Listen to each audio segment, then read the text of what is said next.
But the EU context is maybe of greater importance. Right now, the main trend affecting the EU, I would say, is the so-called populist wave in domestic politics, right? We can debate that. I think different analysts might have different definition of populism, but if I go for a very, very simple one, in a way, populism is politicians using people's discontentment to get elected, but they're not necessarily to govern, right? Populists actually are here to win elections, but not necessarily to govern. And the way they do that, they offer simple simple solutions to complex problems, right? For me, populism is simple solution to complex problems. Well, what is very complex in the Europe? EU. So there is one thing that all the populists have in common in the EU, it's an anti-EU agenda.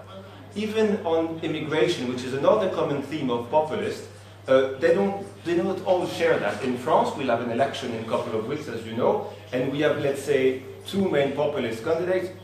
Maybe if they are supporters of this candidate in the room, they're going to say they're not populist, but I'll take the risk to call them populist, Marine Le Pen and Jean-Luc Mélenchon. Far right and far left, right? Both they are anti-EU. Marine Le Pen is obviously very anti-immigrant, but Mélenchon is not anti-immigrant. But he's anti-EU, at least in the sense of saying we want to take France out of the EU, or we don't want Brussels to impose things on France. And across the board, in many countries, there is among population, among the political class, some kind of a bad image of the EU, a rejection of the EU. So one of the reflex of Europe, of the EU institutions, is actually not to move. Because if we start saying we're going to change the treaty, or we're going to make a big reshuffling, or even if we're going to make a big enlargement right now, it's something that they're afraid that might actually feed this populist sentiment. The other big debate right now is there's also a sense, in Brussels there's a taste for metaphor. The metaphor for European integration usually is the metaphor of the bike, right? It's the idea that we have to go forward with European integration, otherwise we're going to fall. Just as when you bike, you have to keep biking, otherwise you're going to fall. So now there is actually a sentiment that we need to do more in terms of European integration. We need to pool our sovereignty more, especially members of the Eurozones, in terms of fiscal policy and budget and so on and so on. So now the debate is about a multi-speed Europe. That is the idea that even within Europe, within the 28, soon 27, a group will decide to do more integration, to go a bit faster, a bit further together, saying, okay, we want to move faster in terms of integration, right? We want to work together more.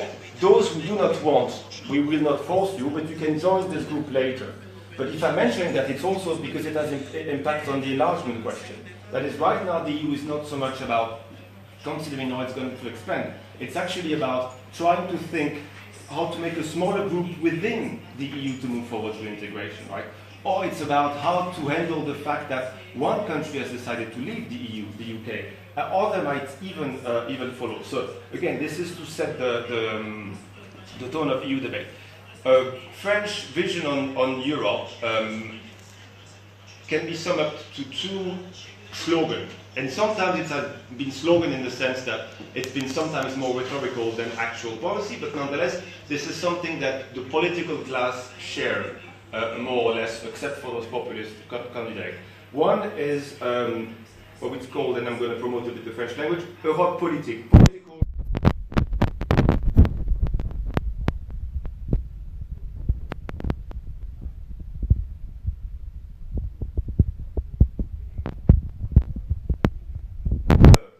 Europe concept, because they were seeing it as just a market. We don't want Europe as a political power. And the other is actually Europe puissance, which means Europe as a power. That is, the EU should be an actor and even a power in international affairs, right?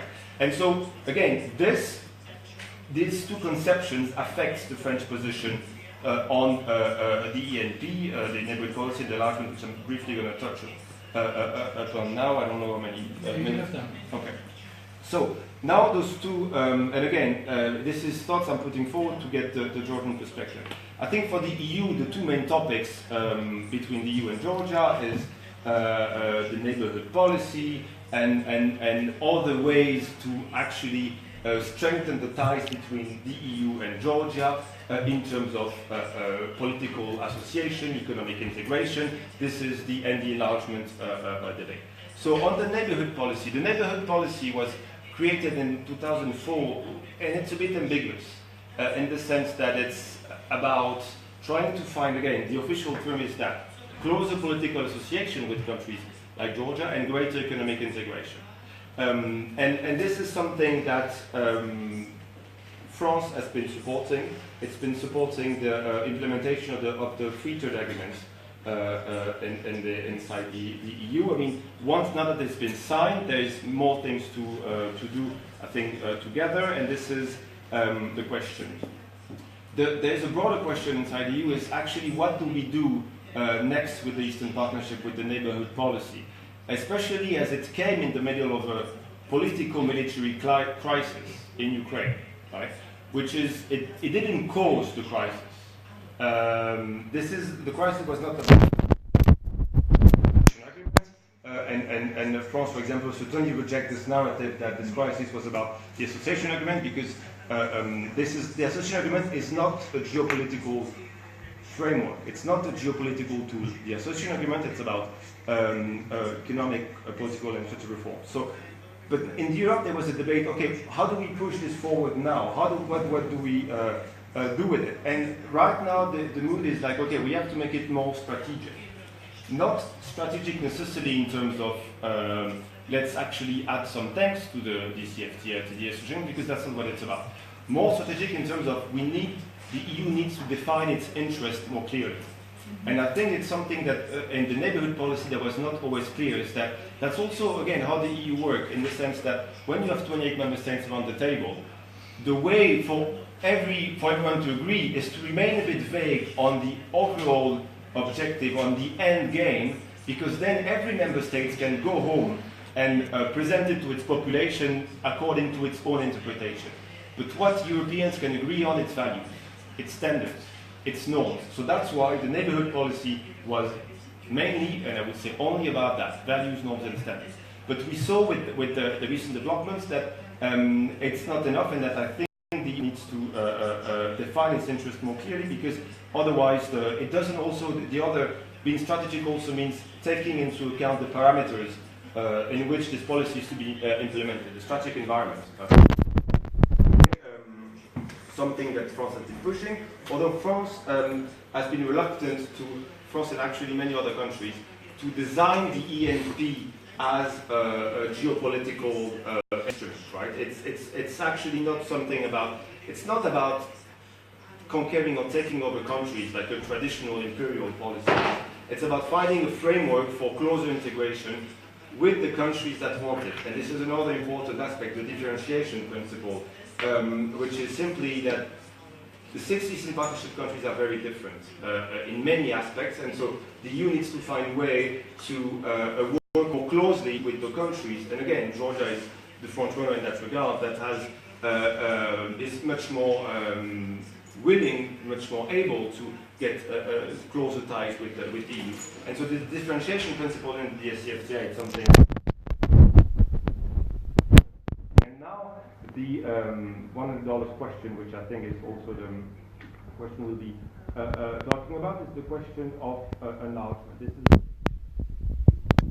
what do we do with further enlargement? Not enlargement in the long term, or even in the medium term, because this we don't know yet. We don't know what the EU will look like, and there is no point of saying yes or no in one way or the other when it's too far away. But if we talk about the short-term perspectives, first of all, as I mentioned, the context of populist parties that I mentioned, or the context of not being about like smaller integration core, it's not a good, let's say, environment for debating enlargement, right? It's kind of a negative context for debating enlargement. And there are also other aspects that, in a way, undermine the enlargement debate, that undermine the advocates of enlargement. It's the interpretation made of the previous round of enlargement, right? For example, how Cyprus joining the EU in 2004, because it had a conflict and issue with Turkey, actually meant that EU-NATO relations were blocked for several years, because Turkey and Cyprus could not talk to each other, so for some time NATO EU could not really talk to each other. The other example of that deserved this kind of, that erode the image of enlargement is also, for example, the case of Bulgaria, who joined, but then at some point had to give back some of the EU Commission money on suspicion of corruption. Another bad thing also is that some countries have been promised enlargement. Some has been signed in Thessaloniki in 2003, the Western Balkans country, they're candidate countries. Right? And we see that even this prospect does not always help reforms in these countries. Bosnia is very much entangled in a complex situation not doing that well on reforms. Kosovo also, in terms of reforms, is not doing enough. So we see that even these countries who know they can enter, it's actually not enough to make reforms. And also, I think the EU is careful, as I said, to promote things it cannot deliver on. And finally, if I take the example of Hungary and Poland, right now there are processes by the Commission looking into whether the rule of law and democratic principles are being fully respected in Hungary and Poland, right? And it's, again, for many it's a shock because they say, okay, these are member states for more than almost 15 years. Is it because, I mean, what went wrong so that now there's something which is... So again, this is, I think, affecting the kind of overall image of enlargement. And on France, because of the position I mentioned, this kind of political Europe, power Europe, thinks that the EU needs a certain degree of internal cohesion to be able to do things. And the perception is of France is that further enlargement, for now, when the EU is not ready, would actually risk undermining this internal cohesion. Something we can debate, of course, and there's also something which is more specific, I think, to the French interest. I think the vision of France is that the previous enlargement benefited Germany. That is, it's the Central European countries have reinforced the power of Germany inside Europe. And so if you actually see the paper, I mentioned a report that was in the French National Assembly, where they actually tried to analyze, okay, how much power do we have in the EU? And one of the conclusions was that actually we lost some power during the enlargement. Again, this is debatable in the sense that, well, it's certainly true for the German case, but we could also, if I want to be a bit critical, maybe it's also France that didn't do a good enough job to engage with Poland and Czech Republic to have them working with them. So this is the broad picture. Maybe I could just mention that on these questions, the different candidates for the next presidential elections agree more or less in the sense that there is not one candidate that would totally suddenly change the position of the EU, except, as I said, Marine Le Pen and Jean-Luc Mélenchon, whose plan would actually be to take out France of the EU, or at least weaken EU power. And if this happens, France will pay less attention to this region. And so I think this is something that would be bad. But it would be bad for Georgians and for French, if you ask me, to have France go out of the euro or out of the EU economically and also in terms of attention. And again, even though France's strategic priorities are more with the south, it's nonetheless been more and more paying attention to other parts of the world, and especially, I would say, the Eastern neighborhood, whether the mediation in 2008 by President Sarkozy, or now France is mediating the conflict in Ukraine with Germany, which is again something that was unexpected, because there was not too many specialists of Ukrainian law in France, so the Élysée had to find some specialists. So, not a priority, but nonetheless, this region is more and more on the French foreign policy radar. If the candidates I mentioned are elected, because France will stop looking through the EU lens, they would probably less look at this region, and I think it would not be good news for the EU in general. I'm really looking forward to your comments, questions, and first and foremost to hearing my colleagues on the panel. Thank you. Ultima dovolte da zainteresovaných investic dalšímu budování nurgalin využít jako využít tam na ქართული პერსპექტივა იმ რეალობებთან დაკავშირებით, რომელიც დაკავშირებულია იდეო საფრანგეთთან, ევროკავშირთან დაკავშირებით და მე დავარწმუნებულია დევიდი კონსულტაციუმებში დავარწმუნოთ, რომ საქართველოსთან უკრაინის თუ არის მოლდოვის მომავალი დაახლოება და მათი ევროპეიზაცია ოთხ საფრანგეთს არავითარ საფრთხეს არ შეუქმნის და ამას ალბათ თამარის თუ უკეთესი გააკეთებს. ძალიან დიდი მადლობა, მოგესალმებით ყველას. დავიწყებ უნებას მომცემთ. არატრადიციულად ბოდიშის მოხდეთ, იმიტომ რომ 4 საათზე აუცილებლად, ზუსტად 4 საათზე უნდა დავტოვოთ და დარწმუნებული ვარ, ეს დისკუსია უფრო დიდხანს გაგრძელდება და ასე რომ მომიწევს რაღაც დროს თქვენ დატოვება. ძალიან დიდი მადლობა დავით ამ პოზიციის წარმოდგენისთვის. ქართულად გავაგრძელო, ხო? იმის გასულ თავიდან ინგლისურად, მაგრამ ახლა ქართულად ვწოდე. დრო აუდიტორიის დიდი ნაწილი მოკლედ ძალიან დიდი მადლობა პერსპექტივის წარმოდგენისთვის და ძალიან დიდი მადლობა მაგაკომელის, რომელმაც რამდენიმე კვირის წინ გამიზიარა პროექტის შესახებ ინფორმაცია, რომელიც ერთობლივად ხორციელდება საზოგადოების და კონდრად ადენაუერის ფონდის მხარდაჭერით და მართლა ძალიან მნიშვნელოვანი პროექტი, იმიტომ რომ იძლევა ძალიან კარგ შესაძლებლობას იმისთვის, რომ მართლაც ვნახოთ წევრ სახელმწიფოებში როგორი ხედვა არსებობს არა მარტო საქართველოს, არამედ ზოგადად ევროკავშირის მომავალთან დაკავშირებით და მე ჩვენს ერთობლივ მომავალთან და ერთობლივ პერსპექტივასთან დაკავშირებით.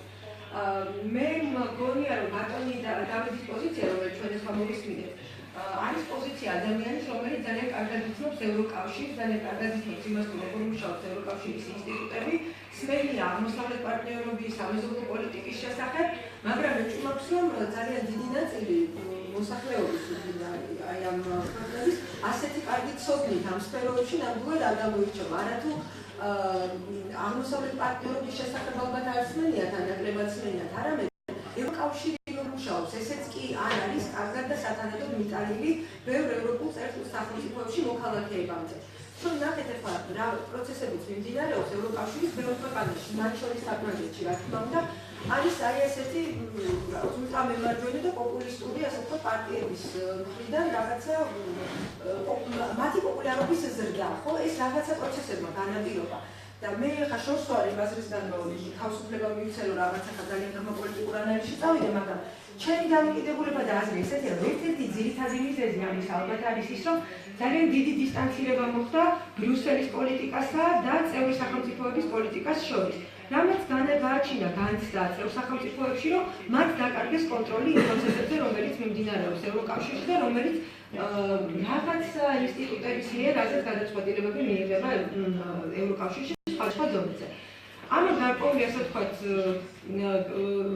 ნეგატიური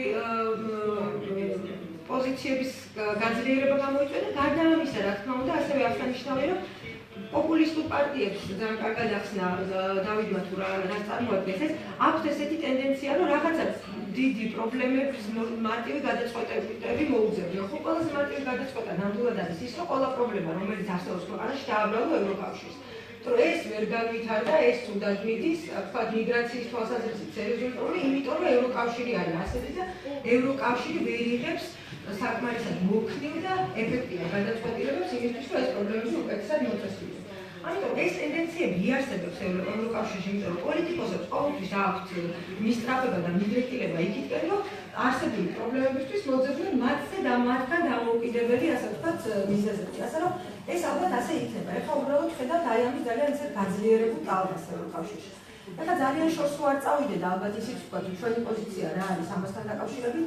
ჩვენი ხედვა, ჩემი პირადით, ჩვენი თუნდაც პოლიტიკური გუნდის და ეს არის თემა, რომელიც აერთიანებს არაერთ პოლიტიკურ, ასე ვთქვათ, მიმდინარეობას ქვეყანაში, ეს არის ის, რომ ჩვენი მომავალი არის მჭიდრო დაკავშირებული ევროპულ ინტეგრაციაზე და ჩვენს მომავალს ხედავთ ევროპასთან ერთად, ევროკავშირში. რა თქმა უნდა, ბრმები უნდა ვიყოთ და სრულად უგულოდელყოფას უნდა ვახდენოთ ყველა არსებული პროცესის და რეალობის, რომ ჯეროდეს, რომ ეს არის ის პერსპექტივა, რომელიც დაუშვათ კარზე მოგვადგა და უკვე ჩვენ შეგვიძლია, ასე ვთქვათ, დავიწყოთ აღნიშნა აი ამ ვიზეიმოთ რაღაცა ძალიან ისე მასშტაბურად ის, რომ ეს პერსპექტივა გახდა რეალური. მიუხედავად იმისა, რომ ვიზა ლიბერალიზაცია მივიღეთ, ამან ძალიან კარგი ასე თქვა დადებითი სენტიმენტები გამოიწვია, ბუნებრივია, ეს არის ძალიან მნიშვნელოვანი წინსვლა ინტეგრაციის გზაზე, მაგრამ ეს უნდა განვასხვაოთ ეს პროცესი იმისგან, რაც ჩვენ წინ გველოდება, აი იმ რთულ გზაზე, რასაც ქვია ჩვენი დაახლოება კიდევ უფრო მეტად და შესვლა ევროკავშირში, ხო? პირველ ყოვლისა ეს დამოკიდებულია იმაზე, თუ ევროკავშირში როგორ წარიმართება პოლიტიკური პროცესები. ეხლა თუ საფრანგეთმა ერთ-ერთმა უძლიერესმა სახელმწიფომ ევროკავშირის გააკეთა რაღაცა გარკვეული პოლიტიკური არჩევანი სულ მალე, ვიცით ამის შესახებ და მართლა საფრთხის ქვეშ დადგა, ეხლის ნიშნის ქვეშ დადგა საფრანგეთის ყოფნა ევროკავშირის, ასე ვთქვათ, შემადგენლობაში, ეს რა თქმა უნდა ძალიან მნიშვნელოვნად ცვლის რეალობას, ხო? ამას გარდა სხვა ქვეყნებშიც მიმდინარეობს ეს პროცესები, რა ჩვენ მეტი ვიცით შეიძლება საფრანგეთის შესახებ, იმიტომ რომ დიდი ქვეყანაა, მნიშვნელოვანი ქვეყანა, ამინც ქმნის სრულიად ევროკავშირის მასშტაბით, მაგრამ სხვა ქვეყნებშიც არის ესეთი ტენდენციები და ეს აუცილებლად უნდა აღინიშნოს. ასე რომ ჩვენ კი გვინდა და გაცხადებული გვაქვს რომ მივდივართ ამ გზით, მაგრამ ეს ჩვენი მიზნები, ეს ჩვენი ამბიციები რეალურად მხოლოდ მაშინ იქცევა, თუ საპასუხო რეაგირება იქნება მეორე მხრიდან, ანუ ევროკავშირის მხრიდან.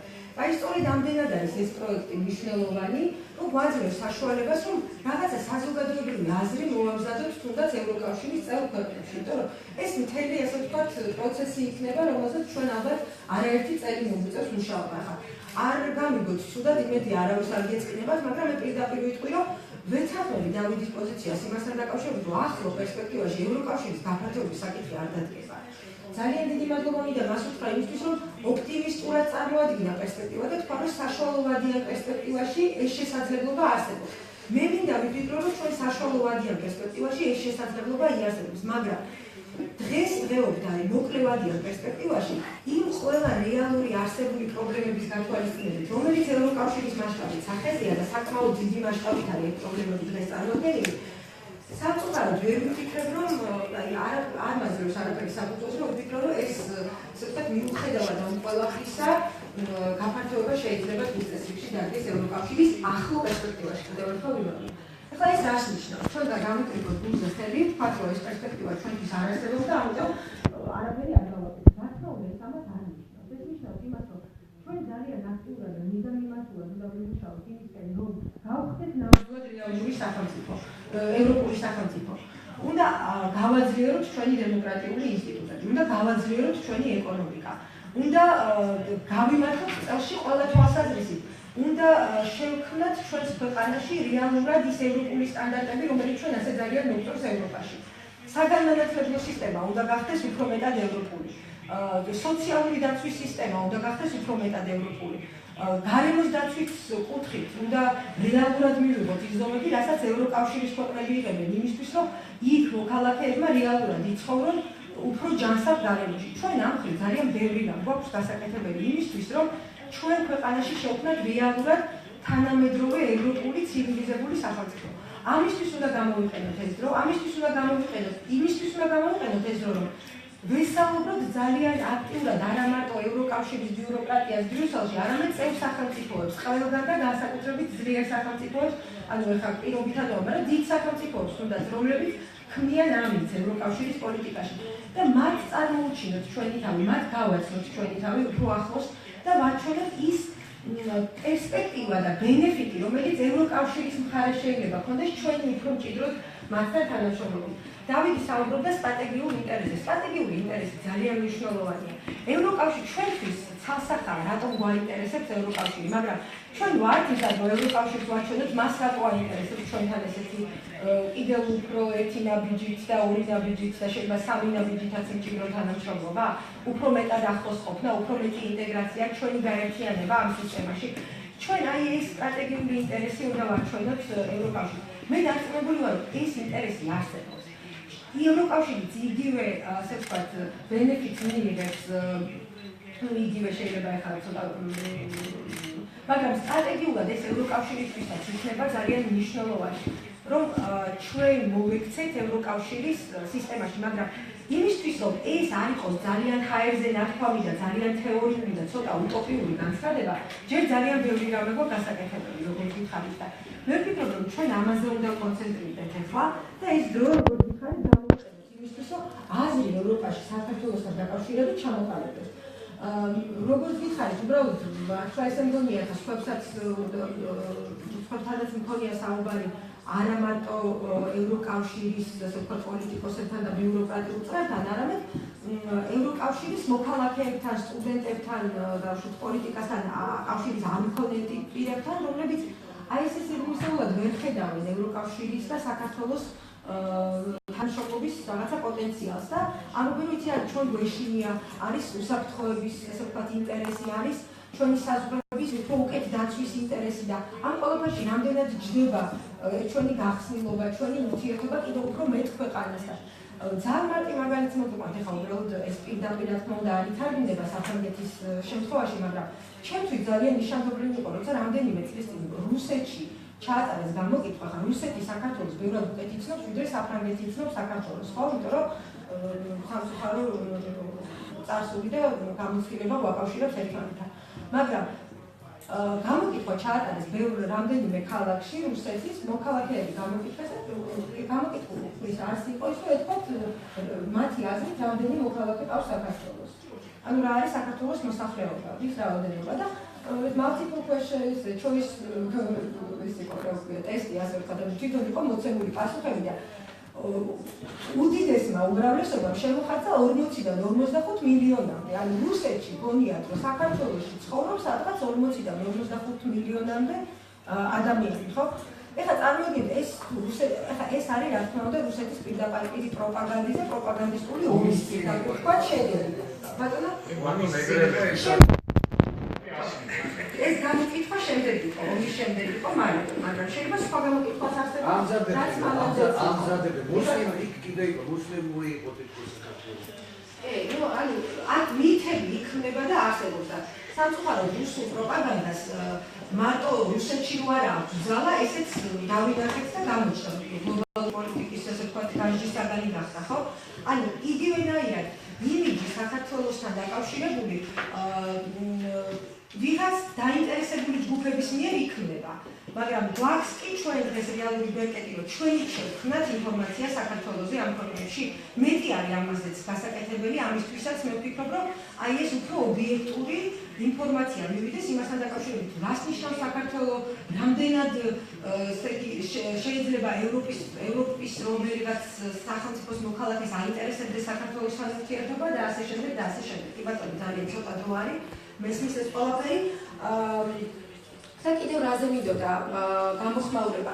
ანუ მე ხა ეს არის ჩვენი დახურული შეხვედრა იმ ხალხის ასე მესმის, რომელსაც ეს თემა აინტერესებს. ამიტომ თავს ვაძლევ უფლებას, რომ იყო ძალიან გახსნილი და ღიად თქვა ის, რასაც არ ვქონ როგორც პრობლემას. ჩვენს კურსს და მის სწრაფებებს არანაირი ასე ვთქვათ ჭიტკვის ნიშანი ამაზე არ ისმის.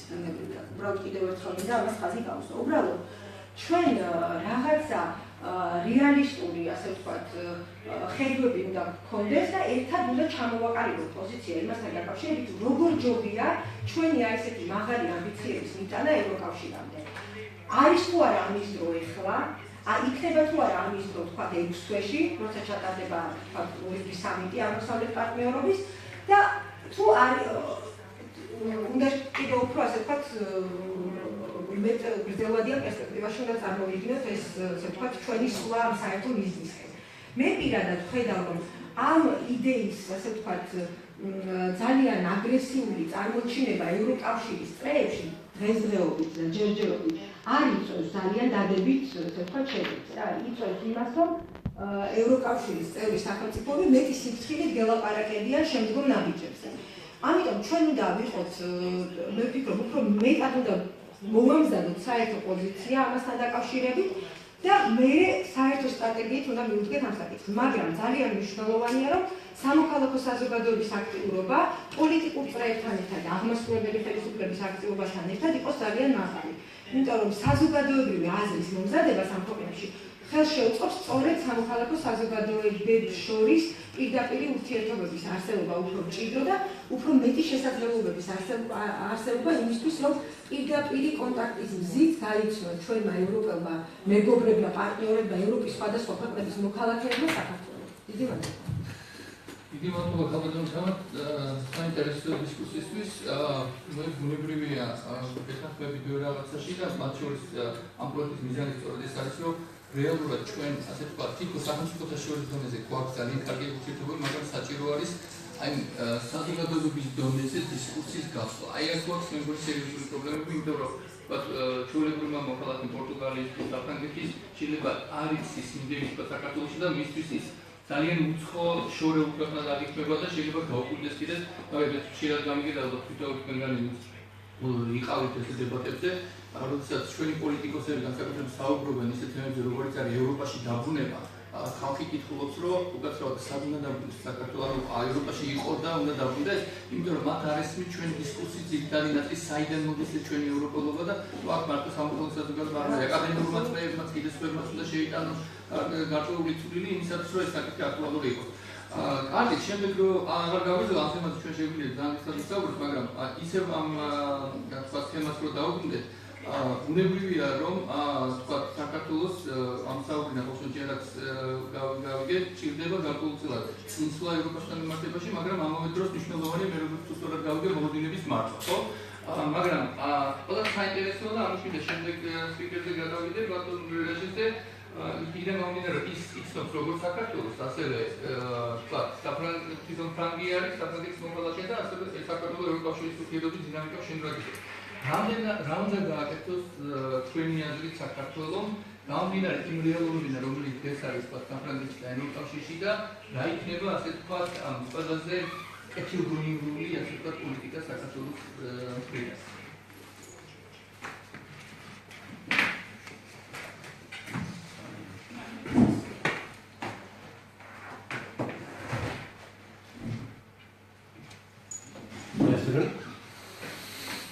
If I would like, I could speak with a perfect British accent, but to look like more genuine, I will speak as well with a French accent.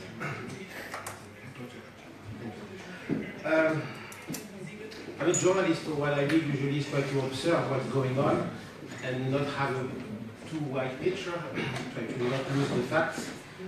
But I will try to answer your question, Cornelie, but maybe at the end, I wanted first to stress on a few things that I observed these last 15 years in the region. I won't bring anything really new, but I really want to stress on this thing to understand what are the problems, let's say, and also from where we can maybe find solutions. And this is what I observed. The first one would be I want to stress on Russia, because why France, for example, has not a real policy on Georgia? This is because we don't have a real policy on Russia. And I'm sorry to say that here, the most important, of course, in the region is Russia. This is the big power. And what is true for France is true for Europe. And we observe this at many, many levels, that the policy towards Russia is not clear. So the policy towards Georgia, towards Baltic states and so on is not that clear in Europe, in France, and in general in Europe. I'm writing a lot on oil and gas, for example, and I will take an example to take the bigger region example, which is Turkmenistan. It's about also Georgia, because the Turkmen gas has to go through the Caucasus. So it's a very strategic, very important issue. And of course, at the middle there is the Caspian Sea, and there is the question of the status of the Caspian Sea. So when Brussels decided politically to get to support a project, which was the Nabucco project, to try to diversify our imports of gas in Europe and to be less dependent on Russia, there was this project Nabucco, which at the end would get some gas from Turkmenistan, also from Iraq, from the whole region. And it didn't succeed. It didn't succeed because it was a political point.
sides, you have maybe with the Russians, and in this case, if you manage to break a deal with the Russians to lay a gas pipe under the Caspian Sea, maybe then we will be ready to do everything we want, to give you onshore oil, gas deposits, and so on and so on.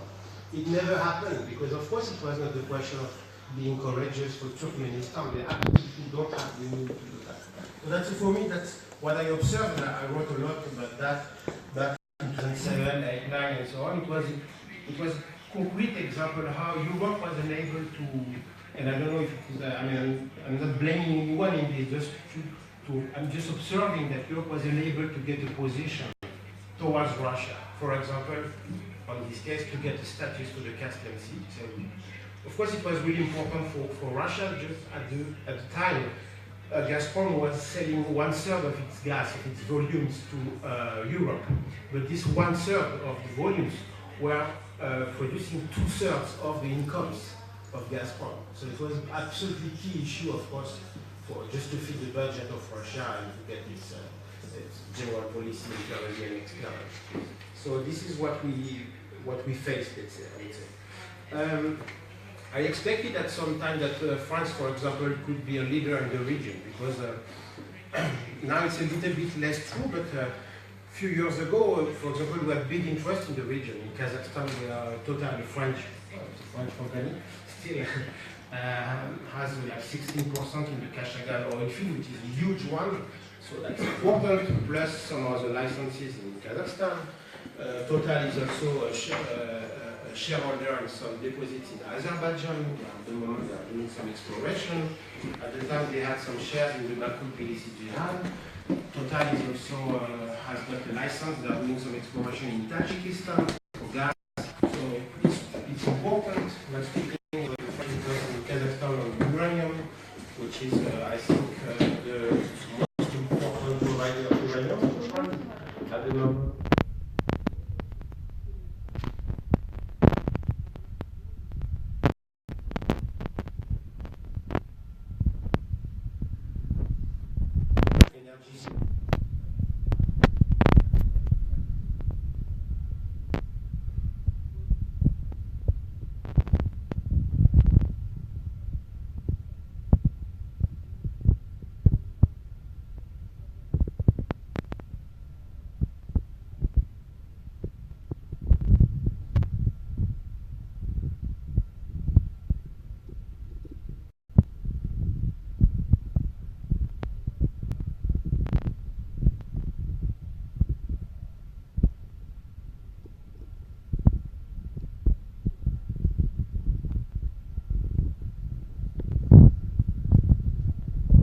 We know what to do with Ukraine. Or it could be a buffer state, or it could be as a future as a member of Europe, or it should not be at all a member of Europe, never. I mean, if we would have a policy, it would have been much better. And what I want to underline is how to not have a policy is dangerous. Because even if Europe would have been, let's say, aggressive, in the view of Moscow, and we will swallow Ukraine. Ukraine will become a member of Europe, we would have a policy. It's just an hypothesis. We would have a policy. Then it means we would put, I don't know, 500 tanks on the ground, missiles, 20 billion or 30 billion euros on the table to help Ukraine and so on. I feel that it would have been less dangerous because we would have a policy, we would know what to answer to Mr. Putin, what to do, and so on and so on, and to add the means that would have been requested to really achieve our goals. But in this case, it was not the case. So when Poland or Sweden launched the Eastern Partnership, they had an idea in mind which was not the same idea that France had and Portugal has, and so on and so on. And I think this mess, to use the word you used, David, is one of the main reasons why it led to the catastrophe in Ukraine. So of course it has to, and this is a pro-European person who is talking to you, but it has to be really absolutely bear in mind to really understand what are the dangers of not having a policy. And of course the question is how we can have a policy at 27 how Poland, with its history with Russia, so heavy history with its geographical location and so on, can have the same policy than France or Portugal and Russia. This I don't know. So this is the question we have to have in mind, and the solution will only come if we really are absolutely aware about these difficulties. To not be too long and to conclude, I would say, I feel Europe was, I'm not an expert on Europe, but what I understand is that it was created as a project to be on the model of the states, whatever it is, a confederation or whatever, but like everyone has to agree, and then we do something, and of course we never managed to achieve these results. So I think Europe, and this is maybe where the solutions could be, and this is where Georgia could have a policy, and should maybe anticipate this, that Georgia could not be as a state, as a kind of political entity, I don't know which shape it has, but a strong one as a state, to develop its policy, but more an area where some many dynamics could happen. I mean that whatever the question is, which is economical one, security, foreign policy, it could be maybe an area where some dynamics could happen. I mean, maybe not 27 states, but maybe just 7 or 10 or 20.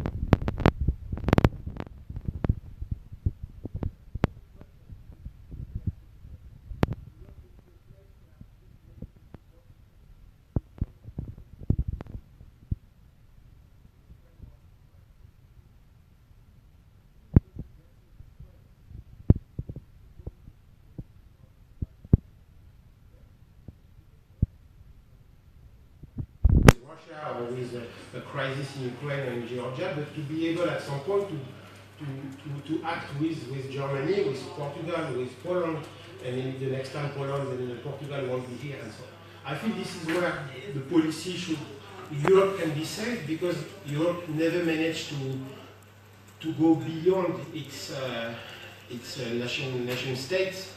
The question of the defense policy, for example, never really managed to make some progress.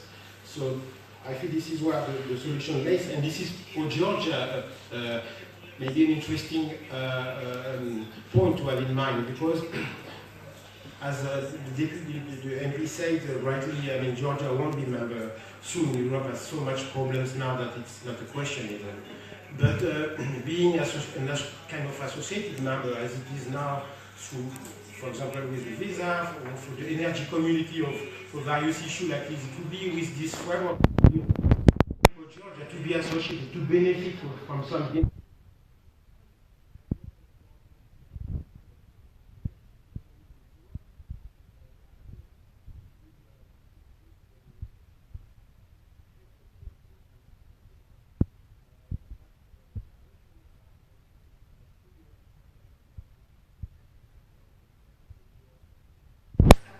Try to invest.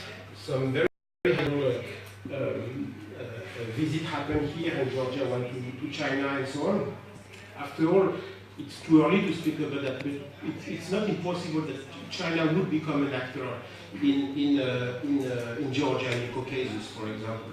Well, concretely, it means that if Russia wants to do something, I mean, like very heavy in terms of security or defense, maybe they would have to think twice, because China would be able even to oppose to what Russia would say.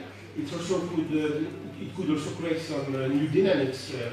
I don't know what is the future of the U.S.-China relation, but we see that it is not impossible that the U.S. would leave, and already since after 2008 they already left a lot with the old regions, Central Asia, Caucasus, and so on.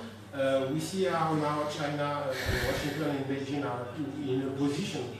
I don't say that China would replace US here, but at least they could become an actor. They could at some point replace the US and even collaborate with the European states. And I see that sometimes in Central Asia. I see that the EBRD, for example, the European banks, in some projects tries to talk with the Chinese to co-finance some projects. So you see how the world is changing and how it's also opening some doors for Georgia. Thank you very much. დიდი მადლობა კოლეგის უნებრივია ექარაში შევადარებდა რომ საგარეო დივერსიფიკაცია ზოგადად დიდი იდეა არის მაგრამ მე მინდა მაინც დაუბრუნდე ასე ვთქვათ საქართველოს ევროკავშირის ურთიერთობებს და მათ შორის ფრანგულ დასახელების ურთიერთობებს მე როგორ ხედავთ თქვა საფრანგეთის როლს თქვა საქართველოს ევროპასთან დაახლოებით პროცესში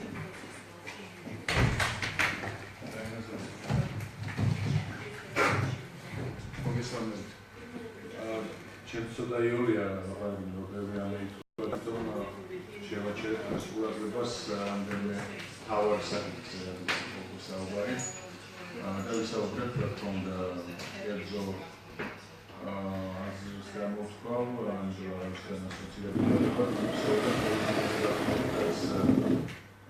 მე როგორც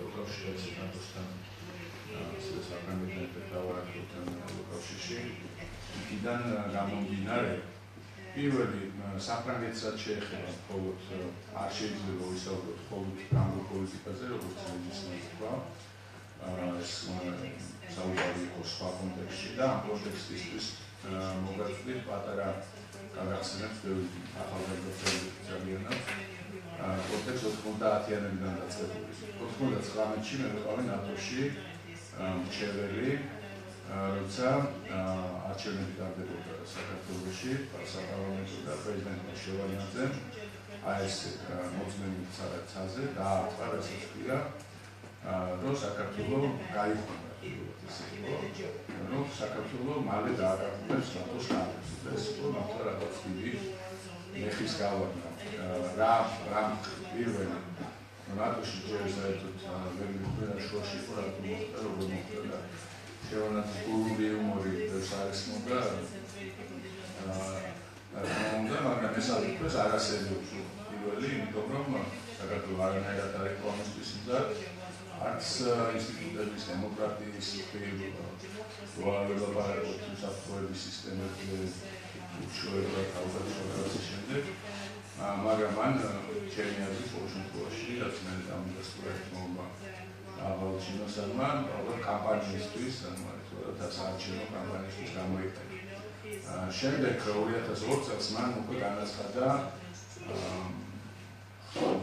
ოფიციალურად პრაღის ნატოს სამიტზე რომ ჩვენ გსურს ევროპა სამიტის შემდეგ და ეს ერთგვარად მომზადდა შეეჩვია ყურები შეეჩვია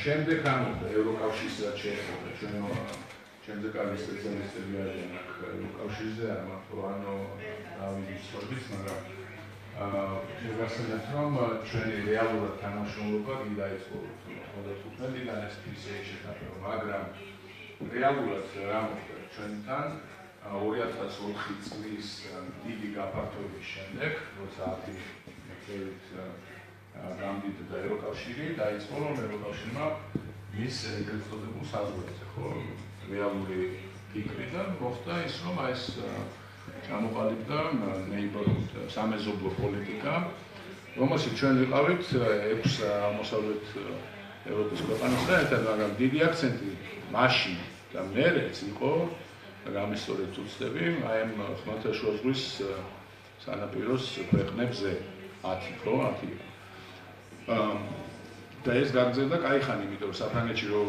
ჩვენ უკვე 2008 წლის შემდეგ ხო 2009-ში წარმოვიდა ეს ინიციატივა აღმოსავლეთის პარტნიორობის ანუ მარტო ამ 6 ქვეყნის მიმართ ევროკავშირის პოლიტიკის რეალური შექმნის შესახებ და ვესაუბრებოდით მხარდაჭერაზე ფრანგებს და სხვებსაც ევროპაში გვეუბნებოდნენ რომ კი გვესმის მაგრამ აი ჩვენ საფრანგეთს ხო მეტი ყურადღება იქით აგვაქვს უფრო იქით აგვაქვს ინტერესები რატომ იმიტომ იქ არის მაგრები მათი ყოფილი კოლონიები ისტორიული ენა ფრანგოფონული დეპარტამენტი არიან ძალიან ბევრი ხო იქა და უფრო იქით იყო ამიტომაც ჩვენ ვითხოვთ მაგალითად 2/3-ით იყოს სამეზობლო პოლიტიკის ფინანსები გადასწორილი იქით და როცა ვთხოვთ ამ ფინანსების პროგრამებს არა ჩვენ უფრო იქით გვაინტერესებს ანუ ამ კონტექსტში უნდა განვიხილოთ. მე მოხდა ომი, ხო?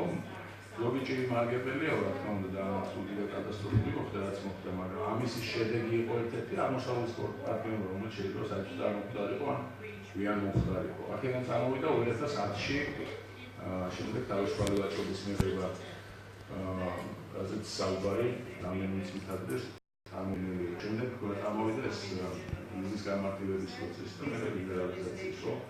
ამიტომ კონტექსტი უნდა გასწორდეს კარგად, რამდენად დიდი მნიშვნელობა აქვს იმ განაცხადის გაკეთებას, როცა ვაკეთებ დიდ განცხადებებს ევროპის შესახებ, ახალი დიდი ინიციატივების შესახებ. ეს არ უნდა იყოს სიურპრიზი პირველი. როგორც გითხარით, ნატოს კონტექსტში ეს იყო აბსოლუტური სიურპრიზი, მაშინ ადრე მაშინ ჟურნალისტის რაღაც ვაში ჭირდებოდა, როგორც ჩანს.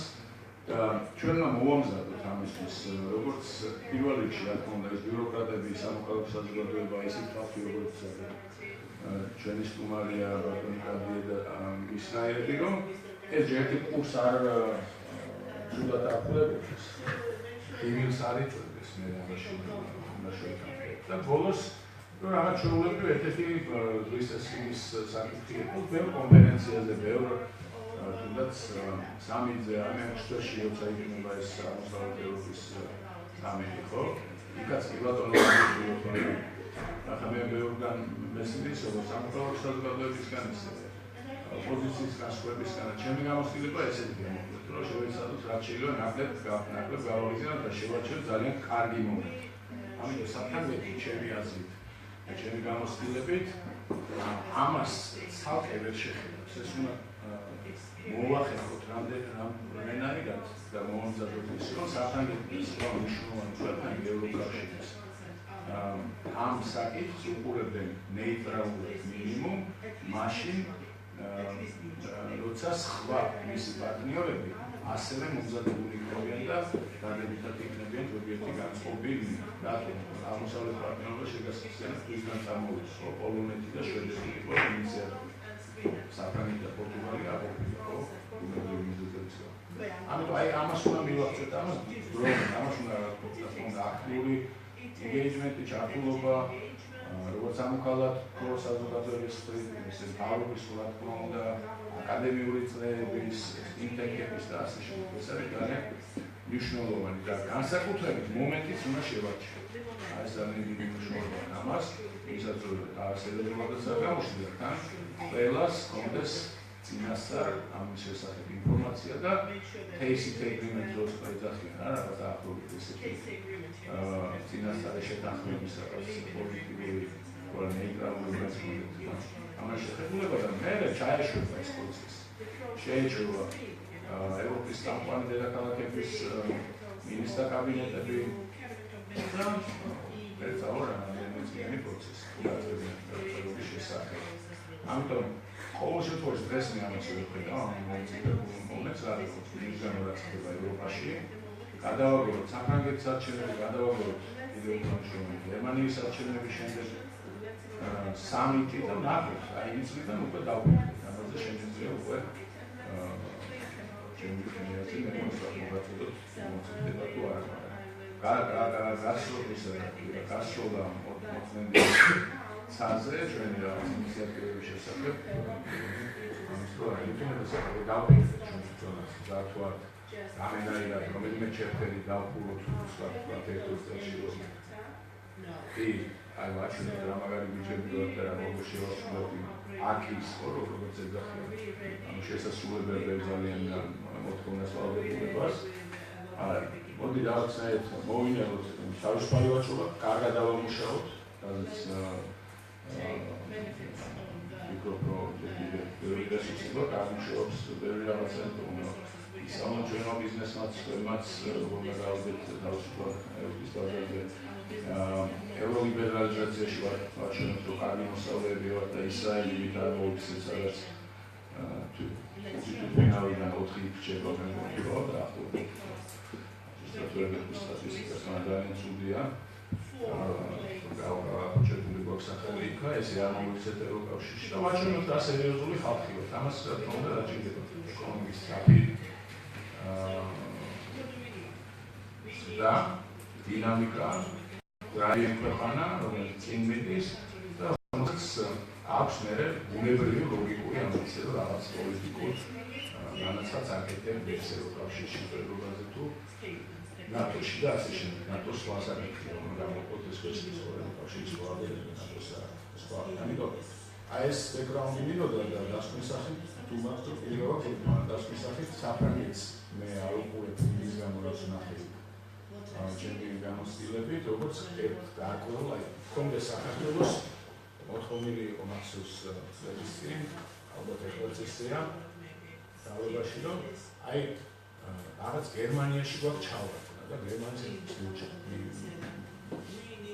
ხედოთ მე იბადო არ შეიძლება გააკეთოს გერმანიის ხალხის საფრანგეთის ეს უნდა იყოს კოორდინირებული, დავიდი დამეთანხმება, რომ საფრანგეთი ვერასდროს ვერ მიიღებს გერმანიის საწინააღმდეგო გადაწყვეტილებას კარდინალურ მნიშვნელოვან საკითხებში, ისეთი როგორც არის საქართველოს ასოციაციის შეთანხმების მიღება თუ არა, თავისუფალი ვაჭრობა თუ არა, ვიზის ლიბერალიზაცია თუ არა, მათ ისეთი სტრუქტურული განამშრომლობა ეს წარმოუდგენელი, ამისი ყველაზე კარგი გადასტურება იყო ბუქარესტის სამიტის ზღვაში.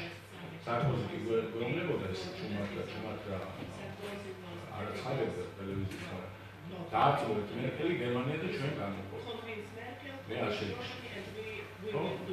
ამიტომ მათ ისეთი კოორდინირებული მექანიზმი პრეზიდენტების უმაღლესობაზე, მინისტრების დონეზე, დაბალ დონეზე უფრო რომ წარმოუდგენელია საფრანგეთის საფრანგეთის წავიდეს გერმანიის რას რამდენიმე ქვეყანა შეიძლება კიდე იყოს, ხო?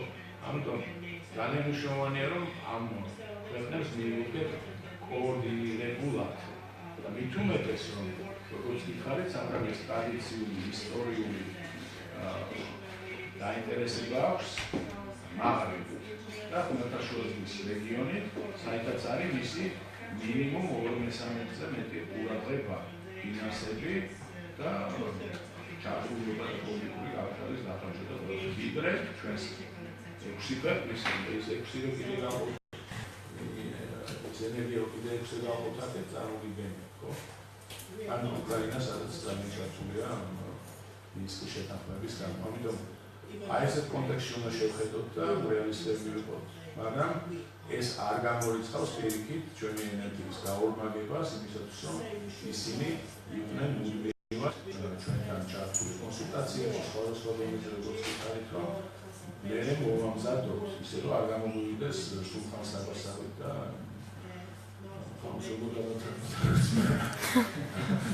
არ გამოგვივიდეს ძალიან არარეალისტურად და ავახარხალოთ ლუდოვიკოების თანამედროვე ლუდოვიკოები. და ბოლოს მithodi კიდე ერთ საკითხს ყოველთვის იმასა ვთქვათო რა არისო თავარი გამოწვევები ევროკავშირის ჩვენთან დაკავშირებით შეიმოქმედა. აი ესეც უნდა გავითვალისწინოთ სადაც რა კონტექსტში ვინ არის პრეზიდენტი ამერიკაში გავიხსენოთ. ვინ იყო 99 შეურაცხმო საუბრობდა რა მხარდაჭერა ქონდა. ვინ იყო 2008-ში მინისტრს, როცა დაინგრა მხარდაჭერა ქონდა. პრაქტიკულად გარაგვაჩინა სულ პასუხისმგებლობა და სარკოზი მათუში. და ვინ ყავს დღეს? ვინ არის ჩვენი თავარი მხარდაჭერა? ტრამპი, მერკელი, ჰოლანდი. და ამიტომ მოვიყვანოთ ის ხალხი. მე ვიცადოთ პატარა და ახლა ვინ მოვალი ლიდერშიპს ძალიან დიდი მნიშვნელობა აქვს ტრადიციის. ნახოთ როგორ დამთავრდება ეს საჭირო საფრანგეთში, ნახოთ როგორ დამთავრდება გერმანიაში. გერმანიაში ნახდება განავითარება, მაგრამ მაინც შუცის ფაქტორის გამო და რაღაცნაირად ამერიკის ახალი ადმინისტრაცია ჩამოყალიბდეს.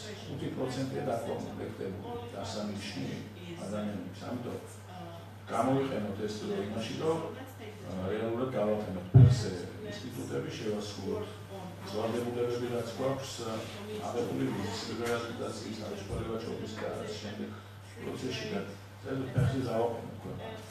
ამიტომ მხოლოდ და მხოლოდ უფრო სერიოზული განაცხადი გვექნება. იმუშაობთ ბატონო, საფრანგეთის ალპური იმუშაობთ, გერმანიაში, პორტუგალიაში იმუშაობთ და მალტაში და თავარი არის რომ ეს შიდა სერიოზულობის ხარისხი ავწიოთ მაღლა და ასე გამოჩნდეთ განაცხადის პოლიტიკური განაცხადის დროს. დიდი მადლობა დემონიკა. მეგონი ჩვენ ცოტათი გავხდით უკვე ჩვენს რეგლამენტს და აქედან გამომდინარე პირდაპირ დავიწყებთ, ვიცი რომ შეკითხვები ალბათ